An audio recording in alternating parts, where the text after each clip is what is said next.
Mirada Mundo.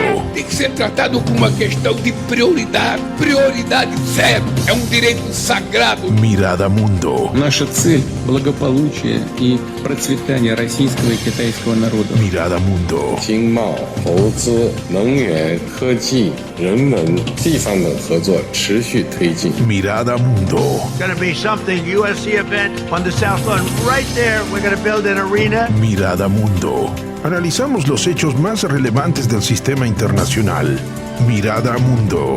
Con Henry Valdelomar, Denis Moll y Carlos Flores. Amigos, tengan ustedes muy buenas noches. Qué gusto saludarlos. Estamos iniciando nuestro programa número 14 de Mirada Mundo. Saludamos rápidamente a nuestro director Henry Valdelomar y también a Denis Moll. Henry, buenas noches.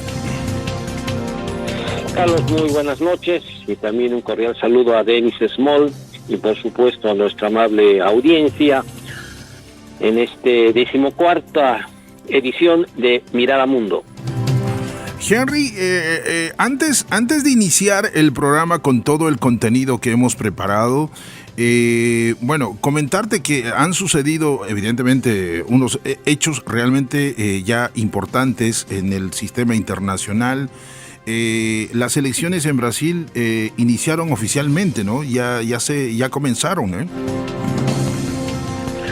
Sí, efectivamente la semana pasada prácticamente arrancaron con sus respectivas campañas electorales, tanto el actual presidente Luis Ignacio Lula da Silva, que va por la 4ª elección, es decir,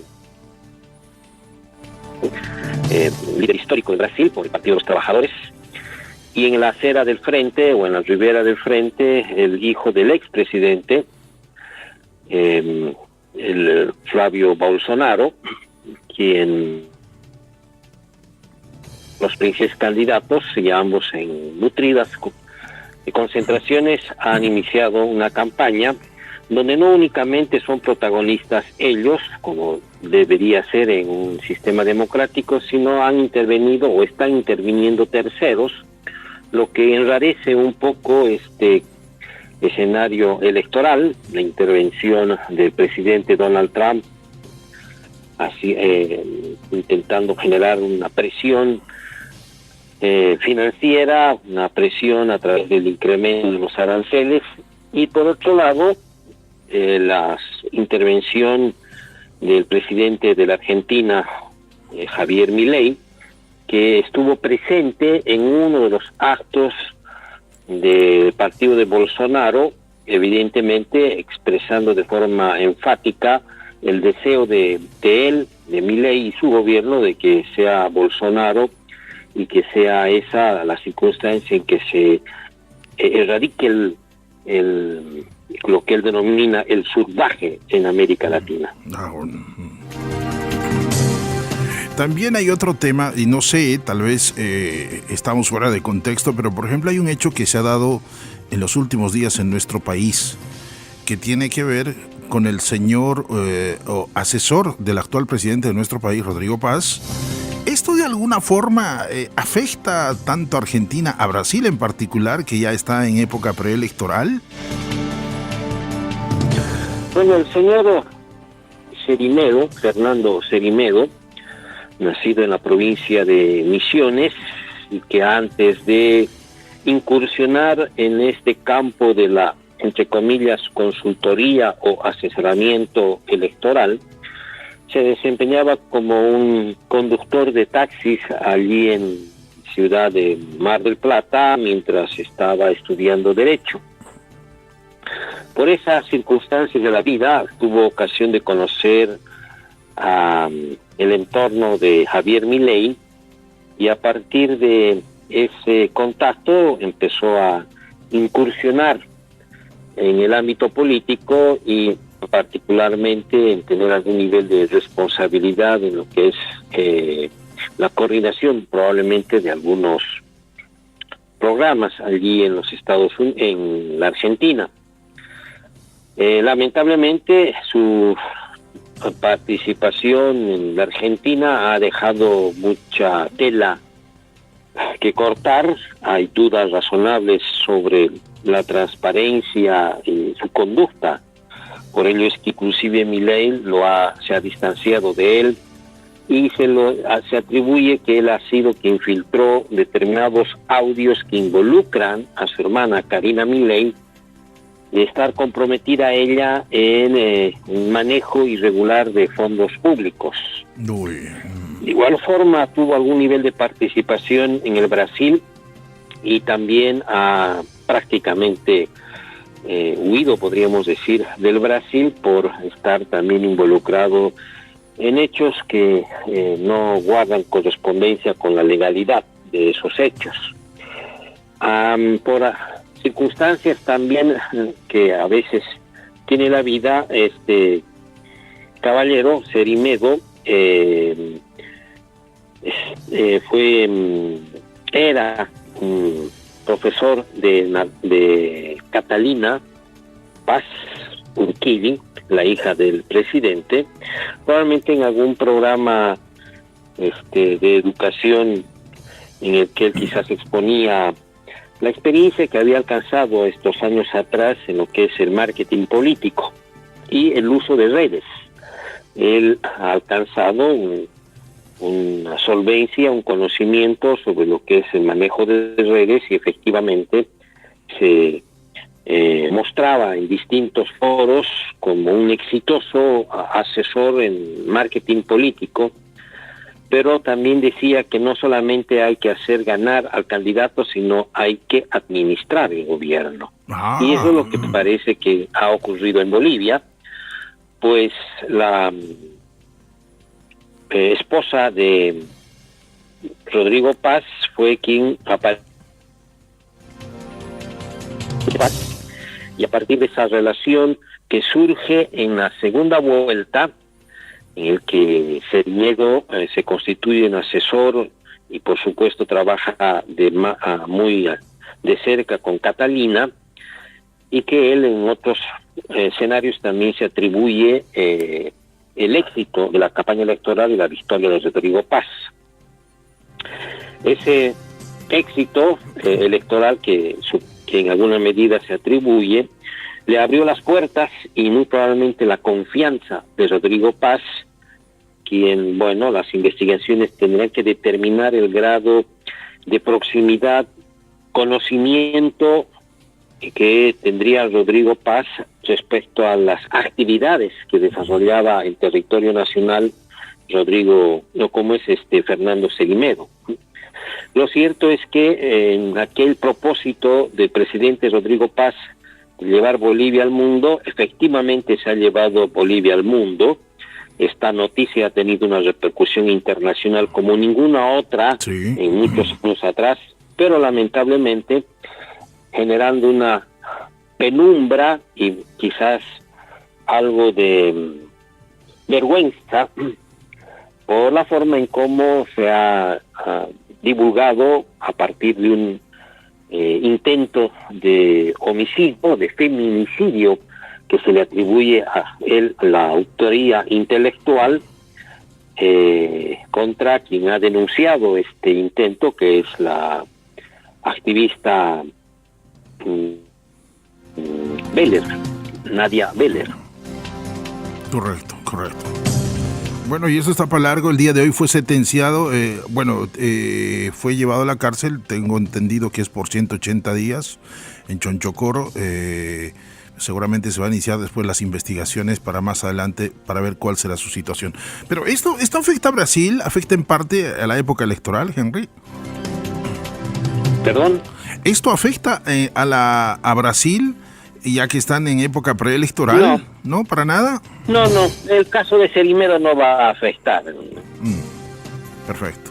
Bueno. En fin, en todo caso, el caso sí tiene grandes repercusiones y aristas filosas con relación a garantizar la continuidad del gobierno de Paz Pereira, si acaso no se logran esclarecer muchos hechos, muchos elementos que ha denunciado la señora Beller.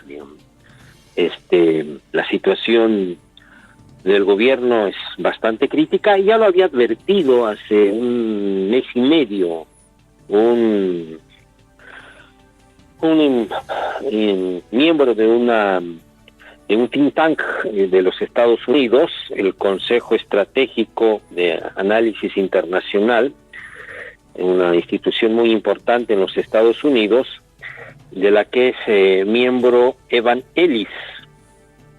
Él, en un artículo hace un mes y medio atrás, aproximadamente en 14 de junio, escribió un artículo a raíz de haber estado acá en Bolivia durante algunas semanas.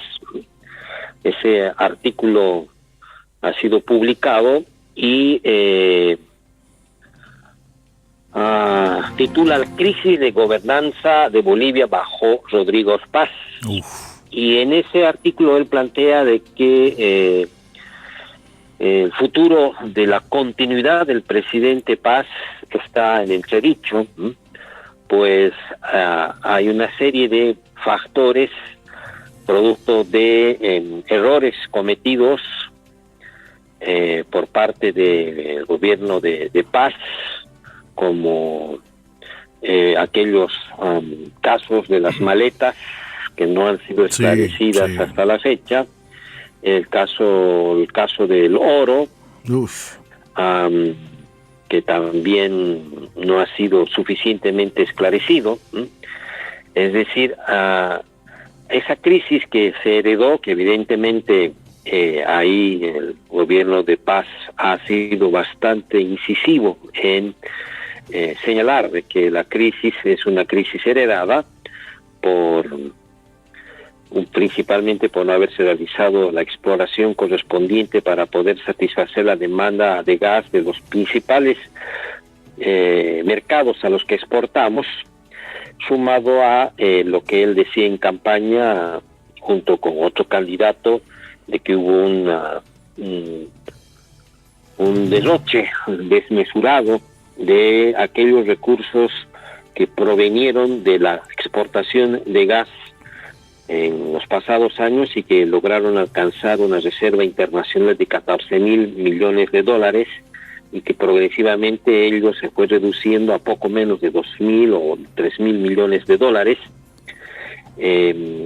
Fundamentalmente todo ese gasto, buen porcentaje, ha sido absorbido por la política de subsidio a los hidrocarburos, que finalmente el gobierno de Paz decidió eliminar el subsidio y pretendiendo establecer un precio internacional de $1, el precio de la gasolina particularmente, pero no consideró los efectos que iba a traer la guerra de Irán, es decir, el ataque que sufrió Irán por parte de los Estados Unidos e Israel, lo que modificó el precio del barril del petróleo y se ha incrementado de forma significativa, y naturalmente eso se ha traducido en una suerte de estrangulamiento de la escasa capacidad de reservas internacionales que se habían incrementado de forma bastante modesta en esta primera parte de la gestión de Paz Pereira, pero la situación internacional ha provocado que se siga subvencionando el combustible, y además de ello, lamentablemente, estas formas o como es esta administración corrupta que evidentemente hay desde las esferas de yacimientos petrolíferos fiscales bolivianos, que provoca o que en alguna medida es cómplice del desvío de grandes volúmenes de gasolina y de diésel a los mercados de países vecinos, porque evidentemente en los países vecinos el precio internacional del combustible está directamente indexado a las modificaciones o variaciones que en el mercado internacional tiene el combustible, el petróleo, reitero, provocado por la inestabilidad que provoca la guerra con Irán y particularmente el bloqueo en el que hoy se encuentra el estrecho de Hormuz. Entonces, este escándalo que ha desenmascarado el rol que desempeñaba este asesor de quinta, decía algunos, pero claro, este asesor tenía una oficina en la Casa del Pueblo, muy próximo a las oficinas del presidente. Este asesor aparece en muchos eventos oficiales, como en la posesión de los ministros. Sí, sí. Este asesor daba instrucciones a algunos viceministros y estas, diríamos, evidencias fotográficas, porque no simplemente son alucinaciones que los medios podrían señalar, en alguna medida corroboran o por lo menos provocan una duda razonable respecto a la denuncia de Beller de que quien gobierna era Cerimedo y no Paz. Lo cierto es que sí, el día de hoy, después de una larga jornada en los tribunales y después de haberse desechado 4 recursos presentados por los abogados que defienden a Cerimedo, el juez determinó la prisión preventiva por 180 días en el penitenciario de Palmasola, 180 días en que tendrá que llevarse a cabo las investigaciones y determinar, uno, si él es el autor intelectual del intento de feminicidio, y luego el otro caso que se está desarrollando, que se ha sido denunciado en la ciudad de La Paz por enriquecimiento ilícito, habida cuenta que en los ingresos a los domicilios que tenía consignados el señor Cerimedo se encontraron algo más de $500,000 de bolivianos y también creo moneda europea, euros, además de ciertos equipos tecnológicos que inicialmente han sido designados como una pequeña batería de bots, algo así. Ya. Que serían elementos para proseguir con investigación vinculada a un enriquecimiento ilícito.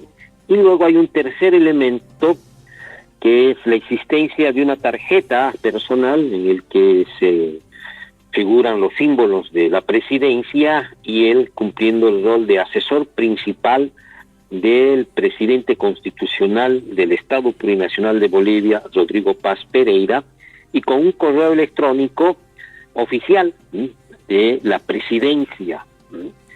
Por tanto, claro, ahí tendrá que explicarse quién autorizó, quién le otorgó esa tarjeta, pues indudablemente hacía uso de esa tarjeta para poder ingresar a distintas instancias públicas probablemente, o quizás tomar contactos.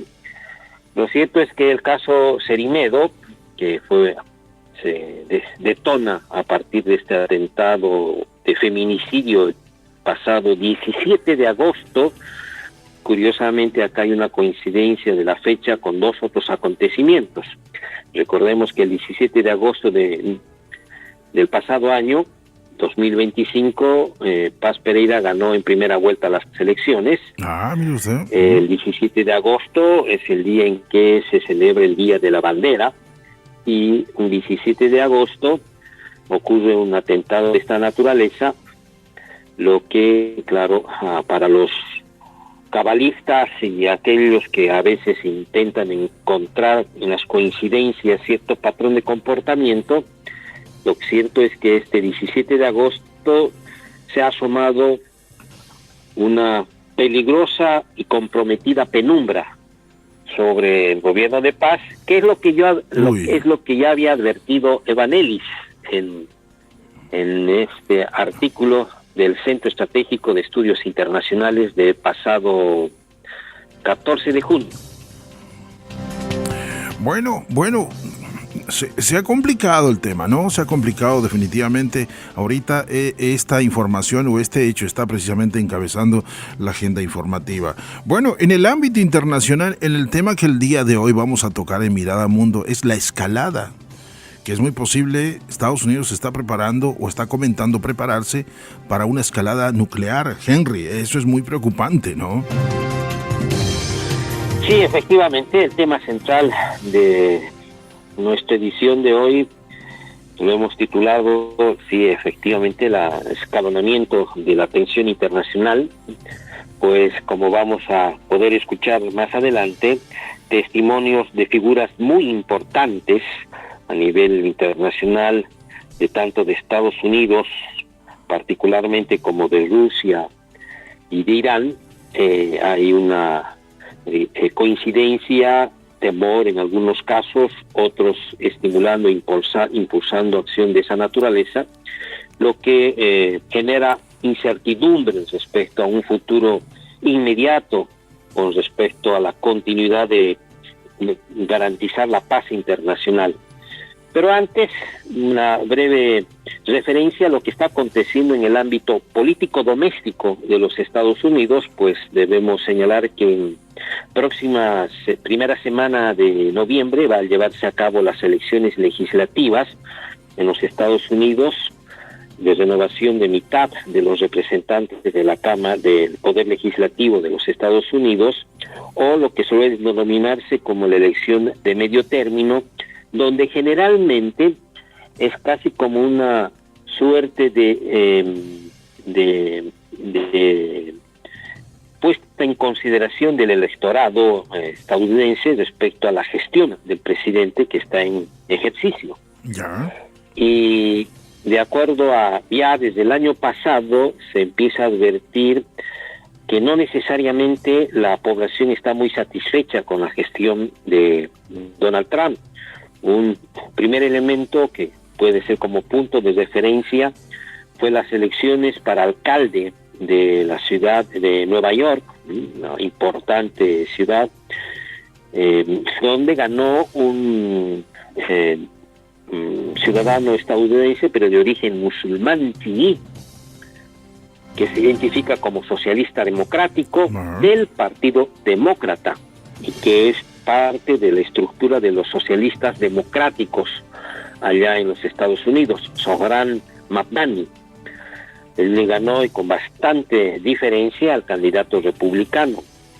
A partir de ese acontecimiento se han ido sucediendo una serie de hechos electorales en los Estados Unidos donde los candidatos de Donald Trump han resultado ser derrotados, pero no por demócratas, sino por candidatos que provienen de fuerzas que están más asociadas al socialismo. Y esto está generando una situación de, podríamos decir, de movimiento sísmico, recurriendo a uno de estos hechos lamentables que se han repetido lamentablemente en América Latina en estos últimos meses, desde lo ocurrido en Venezuela, hace un tiempo atrás en Colombia y recientemente en el Perú, allí en la provincia de Ayacucho. Así como ha ocurrido en estos meses estos movimientos telúricos en la profundidad de la Tierra, en los Estados Unidos también están ocurriendo, podríamos decir, movimientos telúricos en este sistema de partidos tradicional y particularmente candidatos que provienen del socialismo demócrata están alcanzando victorias, y esto en alguna medida constituye una señal, podríamos decir, o una suerte de elemento que tendrá que ser analizado de forma mucho más detenida por las consecuencias que podría generar en las elecciones de medio término. Frente a ese panorama, indudablemente los republicanos están ya advertidos de ello, y escuchemos, Carlos, la impresión que tiene el vicepresidente actual de los Estados Unidos, J.C. Vance, respecto a este fenómeno que está aconteciendo en los Estados Unidos. Vamos entonces con la nota 1. A los jóvenes que votan por los socialistas, yo les diría, dijo Vance, que merecen tener una buena vida en este país, merece tener un gobierno que le facilite formar una familia, permitirse una buena educación, tener un buen trabajo y poder permitirse una vivienda. Y siguió Vance, mi advertencia a mis compañeros republicanos sería, si no acertamos en esto, no culpemos a los jóvenes por simpatizar con el socialismo. Tenemos que culparnos a nosotros mismos. No se detiene el socialismo lanzando consignas a la gente sobre el libre mercado.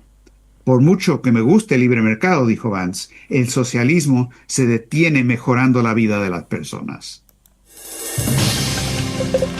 Ahí escuchamos a J.C. Vance, que es el actual vicepresidente de en los Estados Unidos, con aspiraciones a poder ser el candidato en las elecciones del 2029 para 2030.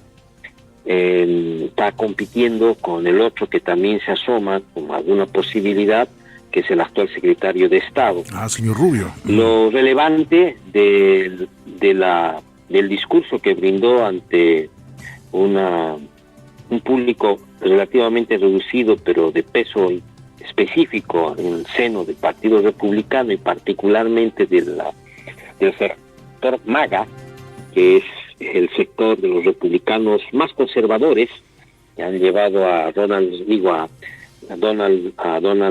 Trump a la presidencia, sobre, claro, lo que podría acontecer en noviembre y, por supuesto, lo que podría acontecer luego en las elecciones presidenciales. Pues si esta tendencia prosigue, en el que la juventud, particularmente estadounidense y cierto sector de la clase media, está optando por los candidatos del socialismo democrático, del Partido Demócrata, esto significaría no simplemente una derrota del Partido Republicano en términos del juego bipartidario que ha caracterizado a los Estados Unidos, sino que sería un desplazamiento ligeramente, podríamos decir, de la expresión política y del ánimo y humor político del electorado estadounidense hacia posiciones de centro y acariciando, podríamos decir, posiciones de izquierda, como se habrá advertido en las expresiones de Vance, cuando señala de que ya no es con narrativa de la importancia del libre mercado para vencer a los socialistas, sino con políticas que le permitan garantizar calidad de vida a la población estadounidense. La guerra que ha desencadenado Donald Trump en Irán ha provocado un incremento significativo del costo de los combustibles, que más adelante vamos a hacer referencia. Pero bueno, consideré interesante de que nos asomemos un poco a lo que está ocurriendo en el campo doméstico de la política en los Estados Unidos ante la proximidad de las elecciones de medio término en noviembre de este año. Estamos en Mirada Mundo, amigos radioescuchas, por Radio Éxito Santa Cruz y Ciudad Radio 101.5 FM para el norte integrado y la ciudad de Montero, y Éxito Noticias para Santa Cruz de la Sierra. En ambas estaciones nos pueden escuchar en nuestras páginas web con nuestro streaming 24 horas. Ahora, bueno, Carlos, asomémonos al escenario internacional, veamos la otra cara de la moneda. Perfecto. El comportamiento de la política, la orientación y dirección de la política exterior de los Estados Unidos en distintas regiones, donde, claro, estamos advirtiendo quizás una estrategia algo desesperada desde mi punto de vista, urgida por las evidencias que a nivel internacional se advierten respecto a un progresivo desplazamiento de los Estados Unidos como primera potencia mundial, a una suerte de caída lenta pero progresiva de la importancia de los Estados Unidos, y como en algún momento el presidente de China advirtió de que había el riesgo que se pueda desencadenar el trauma de Tucídides, que es cuando una potencia está en caída frente a la emergencia de otra. La que está en caída recurre a acciones desesperadas de fuerza para pretender conservar su posición. Por ello es que vamos a ver qué es lo que está pretendiendo hacer Estados Unidos en la zona de Asia, particularmente el Pacífico, y de ahí sería interesante que escuchemos en boca de Dennis Small, quien nos brinda estos importantes datos, insumos, respecto a lo que habría afirmado en otra reunión también importante, el Elbridge Colby, que es el subsecretario del Departamento de Guerra de los Estados Unidos. Escuchemos entonces a Colby. Vamos con Colby. Construiremos y mantendremos una sólida defensa de denegación en el Pacífico Occidental. Denegación quiere decir negarle acceso a China a cualquier salida y tener presencia en el resto del mundo. Una sólida defensa de denegación en el Pacífico Occidental que garantice que la agresión sea inviable, la escalada poco atractiva y la guerra se considere irracional. Bueno, las palabras de Colby, pero esto en la voz de Dennis Moll, precisamente refiriéndose a cómo detener precisamente a quienes simpatizan o en todo caso a marcar una línea roja. Así es, y dice Colby, en boca de Dennis, que nos reproduce la intervención de el subsecretario del Departamento de Guerra de los Estados Unidos, Elbridge Colby, de denegar a China, es decir, de limitar la capacidad de China a través de la construcción de una línea roja en la cadena de islas del Pacífico Occidental. Es decir, si en todo caso, ya una vez que en las próximas ocasiones podamos tener imágenes, pero quienes más o menos tienen en la mente lo que es el mapamundi y nos desplazamos hacia el extremo oeste del mapamundi, allí encontraremos bien al extremo China y luego ya hacia el mar meridional está Japón y una cadena de islas hasta Filipinas. Entonces el propósito es establecer presencia estratégica en esa zona por parte de los Estados Unidos, condicionar, amedrentar a China y evitar de que China pretenda, por ejemplo, restituir la soberanía sobre la isla de Taiwán.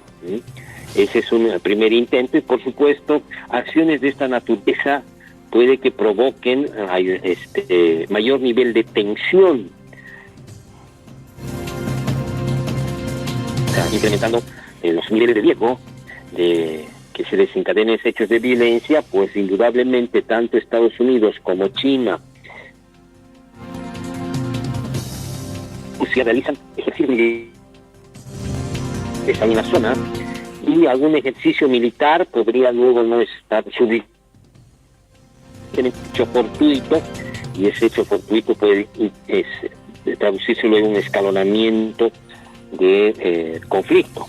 Por ello, el riesgo de establecer esa línea roja, porque prácticamente es como pretender colocar combustible en las proximidades de un fuego. El riesgo es de que por la distancia, el viento, digamos, en ese escenario, permita que ese fuego alcance ese combustible y entonces se torna en un incendio que a veces es difícil de controlar, como a veces ha ocurrido acá en el país en las épocas de verano o de sequía, cuando sufrimos esos incendios forestales y lamentablemente por los vientos y la existencia de material seco por la prolongada sequía, eso se torna prácticamente un infierno que se hace muy difícil de controlar. Claro, se expande. Esto podría representar este propósito, una línea roja, y la denominación línea roja también es suficientemente gráfica. Riesgo, peligro, lo rojo es lo que representa. Eso es lo que tiene en alguna medida entre manos como estrategia que está consignada en su estrategia de seguridad nacional de los Estados Unidos, que fue publicada en el mes de noviembre del año pasado, en aquel escenario intentando contener a quien es su competidor estratégico, China. Pero no solamente es el único escenario en el que está Estados Unidos desplegando acciones un tanto peligrosas para la conservación de la paz internacional. Veamos también qué es lo que viene aconteciendo en este último escenario, que es el conflicto con Irán. Escuchemos a Dennis de ciertos comentarios que realizó una excongresista republicana de las filas de MAGA, es decir, de las filas de Donald Trump, Marjorie Taylor Greene, que hizo referencia y que además esas expresiones han sido publicadas en el diario El Independiente de España el pasado 17 de agosto del 2026. Escuchemos en voz de Dennis Small lo que ha manifestado Marjorie Taylor Greene, es congresista republicana de MAGA. Y lo que ella denuncia especialmente en su primer nota es que ella tiene información fidedigna que el gobierno de Trump está contemplando el posible uso de armas nucleares tácticas en Irán a estas alturas. Y ella dice, esto no es especulación, me consta. Antes de continuar con este tema, Henry, usted cuando habla de la línea roja, ¿es similar al telón de acero? También esto sería como una especie de Segunda Guerra Fría. No. Evidentemente, sí podría establecerse esa analogía de lo que fue el telón de acero, en términos, diríamos, de lo que representa una barrera, ¿sí? Una barrera que fue el telón de acero durante la Guerra Fría, en conflicto ideológico entre la Unión Soviética y los Estados Unidos, o la OTAN también, ¿no? En este caso no es una guerra fría, porque si uno observa lo que acontece en los sistemas económicos fundamentalmente en el mundo, si bien es cierto China es un sistema político, pero a partir de las políticas implementadas por Deng Xiaoping, el presidente que sucedió a Mao Zedong, Deng Xiaoping, y han continuado los restantes presidentes y prosiguen esa línea el actual presidente Xi Jinping, introdujo instrumentos de manejo de economía de mercado en el sistema económico chino,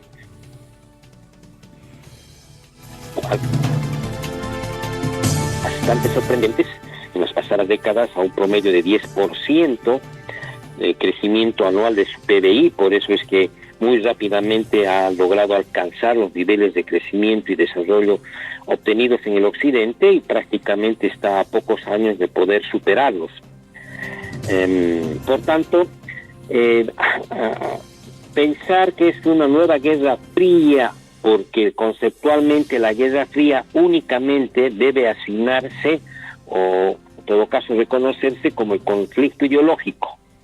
Hoy el sistema internacional no está frente a un conflicto ideológico, aunque por ahí parece que hubiese algunas señales, pero no es contra el socialismo, es contra la posibilidad de que el fascismo emerja en algunos escenarios de Europa, pero eso todavía está en desarrollo y quizás es demasiado prematuro afirmar de que probablemente el sistema internacional nuevamente se va a asomar a una encrucijada donde la democracia está en juego frente a la emergencia de gobiernos fascistas.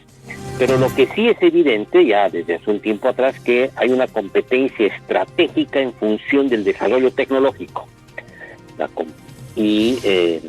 Para contener, imposibilitar, limitar las capacidades de desarrollo tecnológico que podrían tener China y Rusia en alguna medida, en aquella región del oriente, del extremo oriente, en la zona del Pacífico occidental, Estados Unidos pretende establecer esa línea roja, o podríamos decir esa barrera roja, una suerte de estructura estratégica que limite la capacidad de acción de China. Y Henry, ¿cuál es su reacción respecto a la excongresista por esas declaraciones?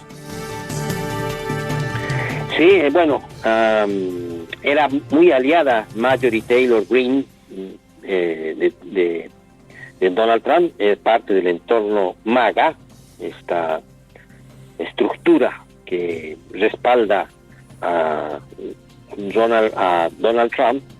Sin embargo, evidentemente ha habido algún distanciamiento, y ella en su página, en sus de X dijo de forma explícita, están debatiendo el uso de armas nucleares contra Irán en reuniones estratégicas. Y como lo dijo Denis, no estoy especulando, lo sé, dijo, es decir, con una absoluta seguridad, porque claro, habiendo sido parte de las estructuras de MAGA, ha tenido ocasión de participar y acceder a determinada documentación que se maneja en esos niveles muy reducidos. Traigamos esta preocupación.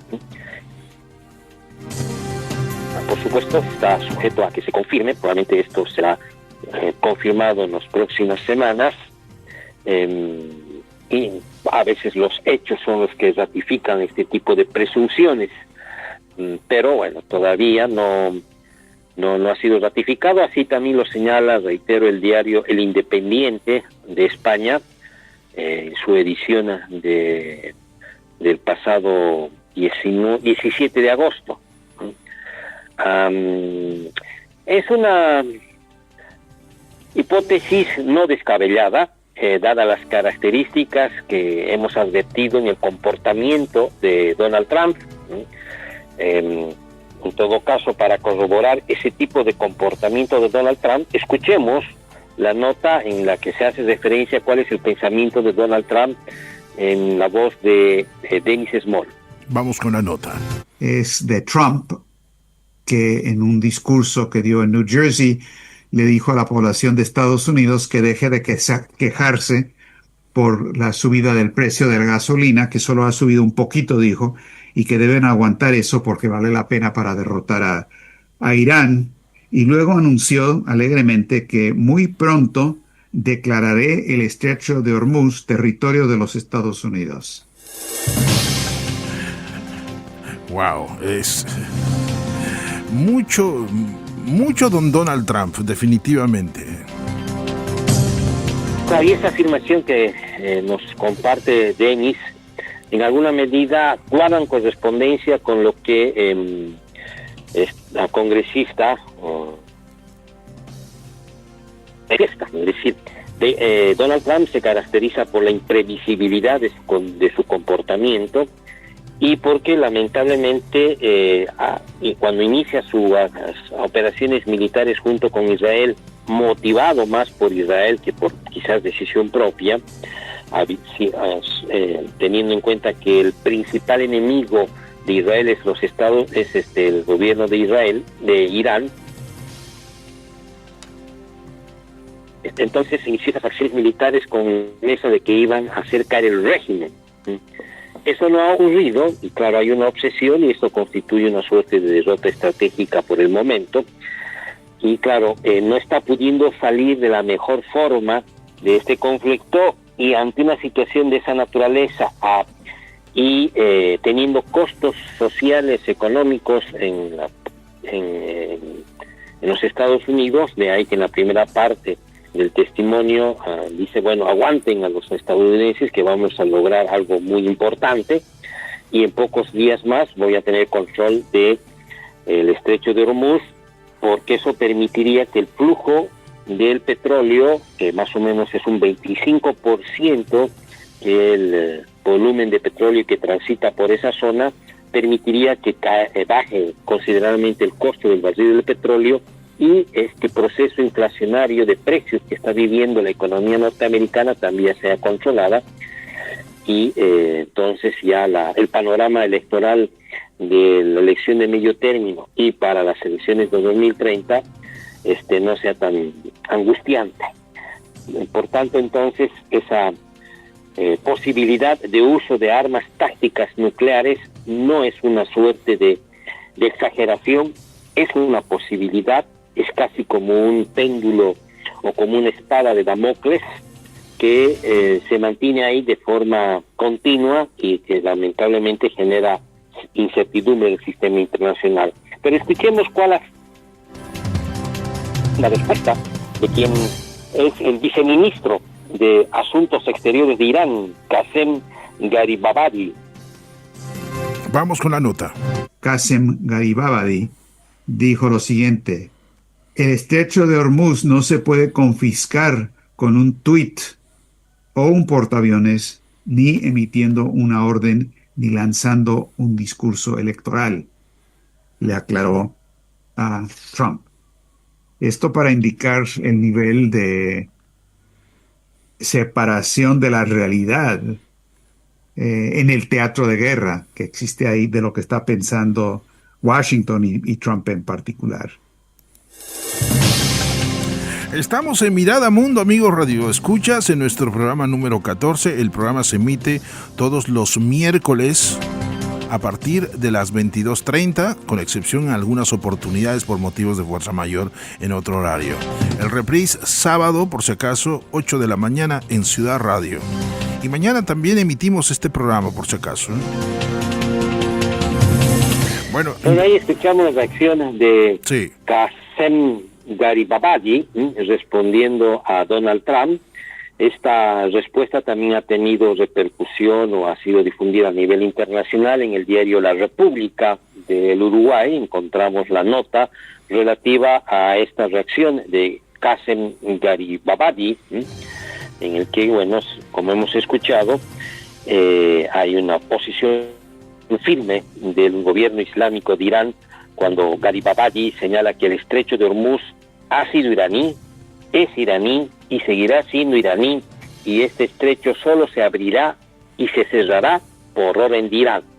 Es decir, un franco y total desafío a las pretensiones de Donald Trump, lo que puede quizás provocar una reacción un tanto apresurada por parte de Trump y se concrete lo que en alguna medida la excongresista Taylor Greene nos ha informado respecto al uso de armas nucleares tácticas. Pero recordamos el escenario del mundo, desplacémonos hacia Rusia y particularmente a lo que es este conflicto ya prolongado de Europa del Este en territorio ucraniano, porque allí también se están cociendo habas donde Estados Unidos y la OTAN, ya este otro actor internacional de mayor relevancia, también tienen responsabilidad en esta fragilidad que el sistema internacional está atravesando.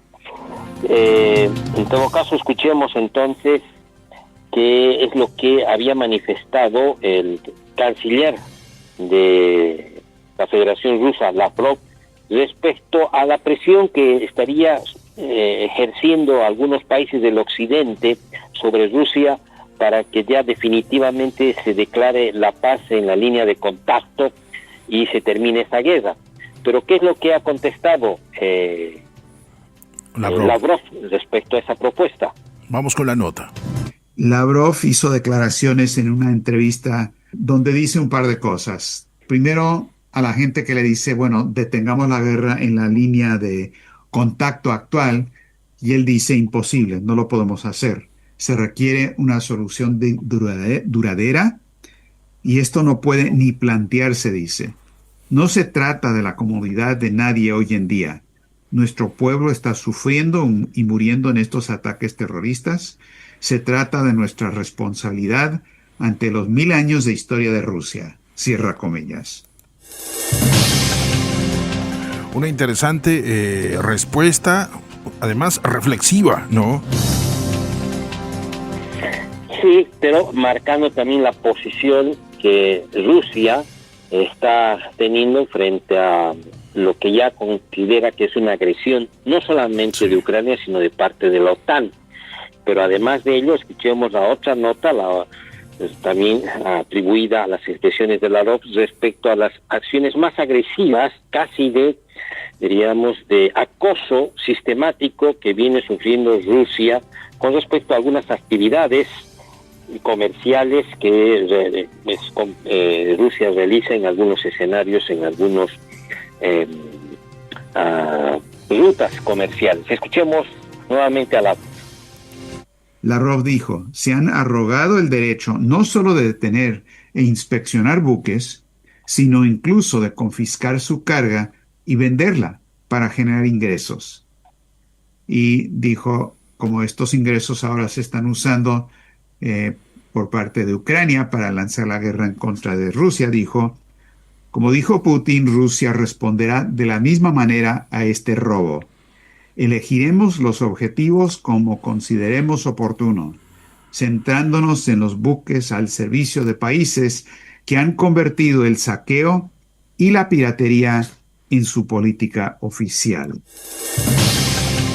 Ahí están las palabras, o en todo caso lo que advirtió en la voz de Denis Moll, lo que advirtió el canciller de Rusia, Lavrov, respecto precisamente, y además hace unas advertencias, ¿no? Que vamos a actuar de la misma forma, ¿no? Como ustedes lo están haciendo, le dice al Occidente. Así es, ¿no? Entonces, como entonces hemos podido hacer este breve paneo, podríamos decir, hay cada vez un incremento de calor en distintos escenarios. En la primera parte hemos advertido los propósitos que tiene Estados Unidos en el extremo oriente, muy próximos a China, al intentar establecer una línea roja, es decir, hay un calor que puede traducirse en mayor nivel de tensión. Nos desplazamos un poco hacia el oeste, el escenario de Rusia, particularmente en Europa del Este, y otros escenarios en los que, como los intereses de los barcos mercantes rusos están siendo afectados, cuando Lavrov señala en su última nota que hemos escuchado respecto a la piratería, y que lamentablemente eso está también siendo considerado como un acto de guerra por parte de los rusos, y por tanto podrá ser respondido en igual proporción. Esto significa que podrían generarse situaciones de incertidumbre en algunas rutas comerciales, que por supuesto esto puede provocar mayor nivel de deterioro en lo que las expectativas se tiene respecto al comercio internacional, de que éste fluya con normalidad y con la mínima cantidad de situaciones que entorpezcan el comercio internacional, porque si no, luego esto se traduce en inestabilidad generalizada de todo el sistema económico comercial a nivel internacional, con el incremento de precio de los productos, y esto genera una turbulencia. Pero si nos desplazamos un poco más hacia el sur del continente asiático, en la región de Irán y la zona del estrecho de Hormuz y toda esa región del Medio Oriente, de igual forma esta está en una situación de incandescencia, que cualquier error de cálculo o alguna conducta quizás no controlada por parte de alguno de quienes están al mando de esas naves que se encuentran en las proximidades, podría desencadenar situaciones como las que hemos vivido hace algunas semanas atrás aquí en Santa Cruz con el incendio de la feria de Barrio Lindo. Sí, sí. Fue un corte de energía, un corte eléctrico, una situación técnica, lamentablemente, por los informes que han sido brindados, pero luego desencadenó todo ese Armagedón que consumió bastante de las estructuras de esa feria de Barrio Lindo. Así está, podríamos decir, frente a esto que hemos podido escuchar, el estado de situación que se encuentra en el sistema internacional. Frente a ese panorama, así como hay algunos que alientan decisiones extremas, también hay otros, tanto de uno y de otro lado, que intentan, particularmente del otro lado, pero también de los estados, intentan reflexionar y conducir a las decisiones hacia un escenario en que se apacigüe y se evite llegar a situaciones muy peligrosas. Escuchemos siempre en la voz de Denis Moll las palabras de Sergei Narishkin, que es el director del Servicio de Inteligencia Exterior de Rusia, y que en el pasado fue miembro permanente del Consejo de Seguridad de Rusia, Sergei Narishkin. Escuchemos respecto a estas amenazas que se ciernen sobre el mundo, qué es lo que piensa una importante figura de la Federación Rusa. Vamos con Narishkin. Sergei Narishkin, una persona bastante cercana a Putin, hizo declaraciones octubre del año pasado, donde dijo lo siguiente: el mundo está viviendo ahora el momento más frágil para la seguridad internacional desde la Segunda Guerra Mundial. nuestra tarea común, dijo, tanto Occidente como Oriente, y quizás la principal tarea, es garantizar que la adaptación a la nueva realidad se produzca sin una guerra a gran escala, como ha ocurrido en etapas históricas anteriores. Estamos en Mirada Mundo, amigos radioescuchas, por Radio Éxito Santa Cruz y Ciudad Radio. Estamos con nuestro director Henry Valdelomar, estamos con Danny Small, comentarista internacional, y bueno, estamos tocando este tema muy interesante. Si ahí lo escuchamos en palabras muy reflexivas al director del Servicio de Inteligencia Exterior de la Federación Rusa, ex miembro permanente del Consejo de Seguridad de Rusia, Sergei Naryshkin, una importante trayectoria diplomática y política de este señor, quien hace esta reflexión convocando, reitero, a la necesidad de que se desistan de aquellos propósitos en extremo de conducir al mundo a un escenario de conflagración mundial, pero con imprevisibles y muy lamentables consecuencias. Es de destacar que no solamente allá en las estepas rusas hay este tipo de preocupaciones, sino también en los Estados Unidos. Por ello, escuchemos las palabras de Tulsi Gabbard, que es la exdirectora de Inteligencia Nacional. Durante la primera parte de la gestión de Donald Trump, fue directora de esta institución hasta el 10 de junio del pasado año. Escuchemos qué dice al respecto Tulsi Gabbard. Vamos con Gabbard. Y dice lo siguiente: estamos más cerca que nunca del abismo de la aniquilación nuclear, y los belicistas de la élite política están fomentando de forma imprudente el miedo y las tensiones entre las potencias nucleares. Dijo: depende de nosotros, el pueblo, dijo Tulsi Gabbard, alzarnos y exigir el fin de esta locura. Debemos rechazar este camino hacia la guerra nuclear y trabajar por un mundo en el que nadie tenga que vivir con el miedo a un holocausto nuclear. Bueno, Henry, son de las pocas voces importantísimas de alto nivel de personas que en realidad piden la reflexión, piden de cierta forma evitar, no avanzar, no escalar. Pues la mayoría quieren, ¿no? No, probablemente quizás ahí hay una menos cobertura que se brindan a estas otras expresiones, ya. Pues en la generalidad, o en todo caso, hay un buen número de analistas, de opinadores norteamericanos. Basta hacer seguimiento. En todo caso, vamos a tratar de elaborar un programa dedicado a las columnas de opinión que se publican tanto en el Washington Post como en el New York Times. Está buenísimo. Donde se advierten varios columnistas que evidentemente hacen los esfuerzos para generar una corriente de opinión. Tuve el privilegio de estar algún tiempo en los Estados Unidos y por supuesto también presenciar manifestaciones de la población civil de ciertos sectores en que manifiestan su temor de que esto se salga de control y se desencadene lo que nadie desea, una conflagración donde tenga que hacerse uso o se haga uso de armas nucleares. Pero claro, la mayoría de los medios a nivel, no la mayoría de los medios, los más importantes medios a nivel probablemente del mundo occidental, quizás prestan sus espacios a las acciones de quienes hoy están conduciendo el mundo, particularmente en los Estados Unidos, y esos tienen quizás mayor nivel de repercusión. De igual forma, las redes que estos utilizan.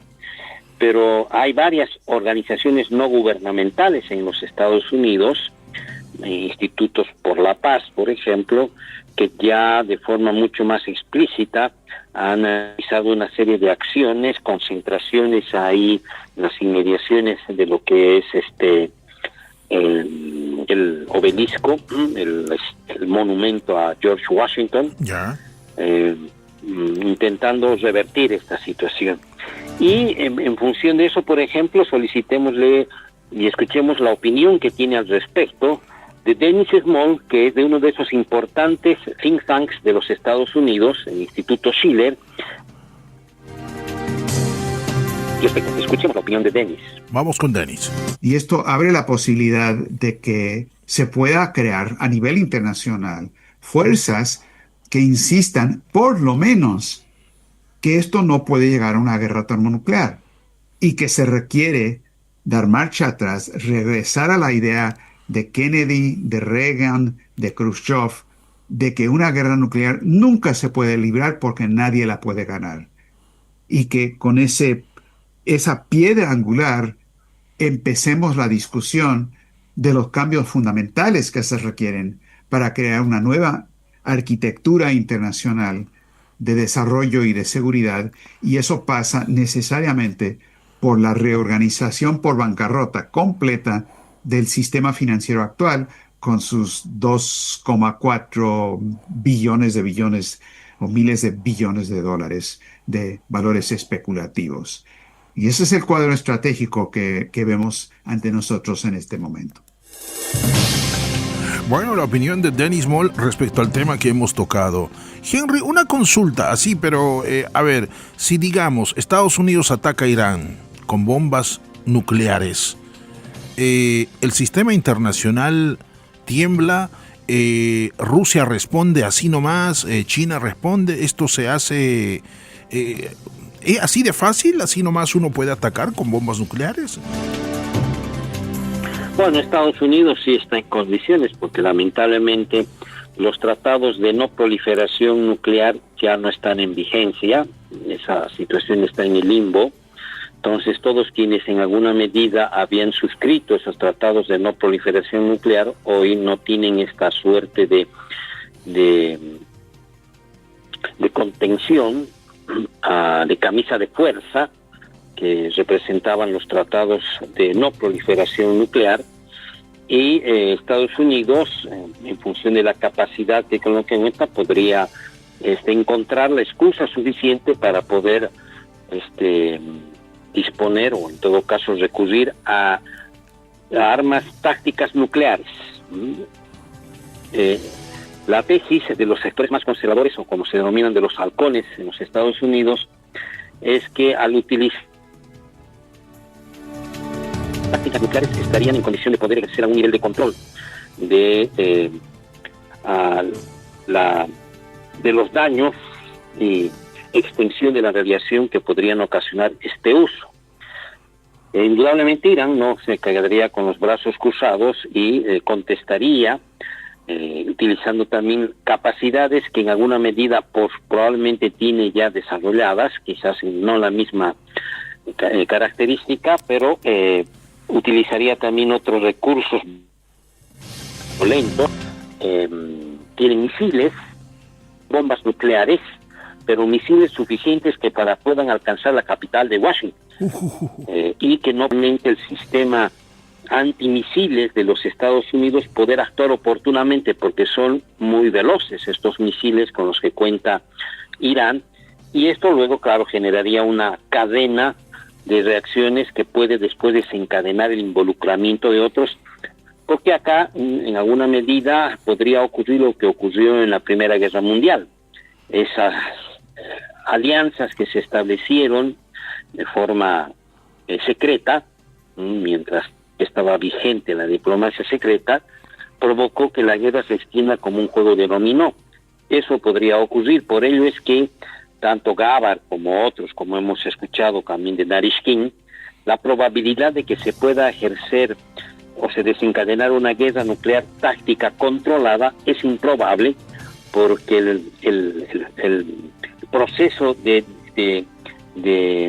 desarrollo bajo, digamos, el dominó o como fenómeno dominó, prácticamente sería difícil de poder ejercer un control, y en buena parte del mundo estaría sumergido prácticamente en una lluvia de misiles que vendrían e irían de un lado al otro, mientras los que tienen capacidad de respuesta al primer golpe seguramente harían uso de esa segunda respuesta.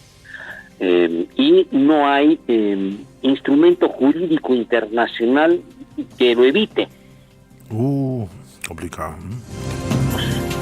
Hemos estado trabajando prácticamente este mes con la colaboración de Denis Small de generar ese nivel de conciencia del grado de riesgo en el que se encuentra en el mundo, mientras hay algunos que lamentablemente están jugando con fuego. Henry, ¿las Naciones Unidas es insuficiente respecto a este tema? Sí, las Naciones Unidas ya es una institución. Lamentablemente no se ha logrado, pese a que ya se ha manifestado en mucho tiempo atrás la necesidad de una reforma profunda de las estructuras institucionales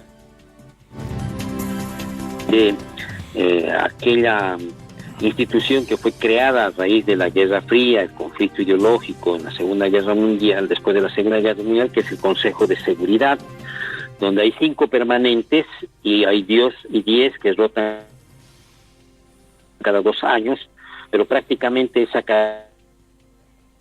hecho a veto, como así se nos suele, ¿verdad?, ha entorpecido y sigue entorpeciendo el accionar de las Naciones Unidas. Las Naciones Unidas no tienen capacidad de coerción.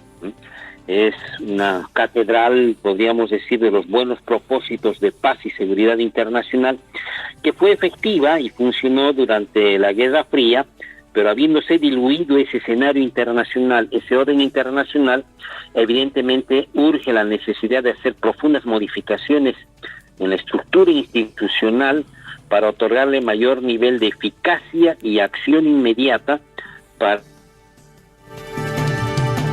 desencadenar situaciones no deseadas.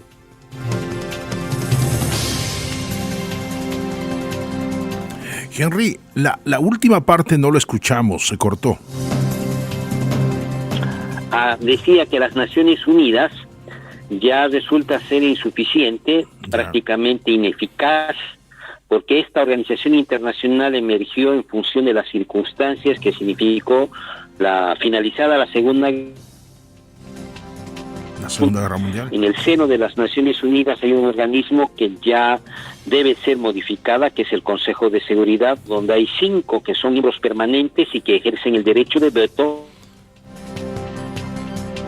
Que tienen estos 5 miembros del Consejo de Seguridad ha sido utilizado por uno u otro para entorpecer la posibilidad de mayor nivel de protagonismo y acción, y particularmente capacidad de coerción y sanción eficaz y efectiva que las Naciones Unidas podría tener. Por ello, hace mucho tiempo atrás se ha manejado y se sigue reiterando en el seno de las Naciones Unidas el imperativo prácticamente de reformar las Naciones Unidas. Mientras eso no ocurra, la amenaza, la espada de Damocles seguirá pendiendo sobre el cuello de la humanidad. Bueno, es un tema realmente muy interesante que hay que indagar más, hay que reflexionar. El tema de las Naciones Unidas. Hay una consulta también, Henry, que quiero hacerle. Si Estados Unidos se ha desmarcado de las reglas para el uso de fuerza nuclear, ¿por qué exige a Irán que no tiene que tener potencia nuclear? ¿Por qué no tiene que tener tecnología nuclear? Bueno, pues es más una imposición que emergió desde Israel, ¿no? Que Israel es el principal enemigo, vienen arrastrando hace muchos años atrás, particularmente desde la creación del Estado de Israel allá por 1948, se ha ido intensificando la rivalidad que sostienen ambos estados, y por supuesto para Israel constituye una grave amenaza para su sobrevivencia, que Irán pueda alcanzar capacidad nuclear, porque Israel se constituiría en un objetivo fácil para ser destruido si acaso Irán lo deseara. Y a eso se sumó los Estados Unidos, pues en el pasado Irán era, antes de la revolución islámica de Irán, allá por 1979, Irán era uno de los principales aliados de los Estados Unidos, pero Israel estableció esa condición de permitirle que pueda tener un ejército que desarrolle militarmente, pero nunca poder alcanzar capacidad nuclear. Entonces esa condición, reitero, más impuesta por el sionismo en el mundo, ha generado esta situación, y a eso se agrega también la incertidumbre, temor que tienen los países de la OTAN respecto a qué podría ocurrir si acaso Irán alcanza poderío nuclear, porque también acá debemos incorporar otro elemento que genera algún nivel de tensión y son particularmente entre los chiitas. Los sunitas se encuentran en Irán, luego un poco más dispersos, pero están en Irán fundamentalmente, en tanto que los sunitas están en Arabia Saudita, y esta es un conflicto ya largamente contenido, podríamos decir, en ese escenario que se refiere a las diferencias de interpretación del Corán en el mundo musulmán. Bueno, interesante el tema que hoy hemos tocado, muy interesante. Falta mucho que hablar sobre estos temas, ¿no? La escalada, el tema la escalada para el uso de armas nucleares, eso definitivamente preocupa, yo creo que a todo el mundo. Henry, ¿algo más que agregar para el programa de hoy? Bueno, creo que hemos ya agotado el tiempo y no vamos a abusar de la paciencia de nuestra audiencia. Evidentemente tiene muchas aristas estos escenarios y este desarrollo de los niveles de conflictividad internacional, crispación en el ánimo de quienes nos están escuchando, pero el propósito es transmitirles información,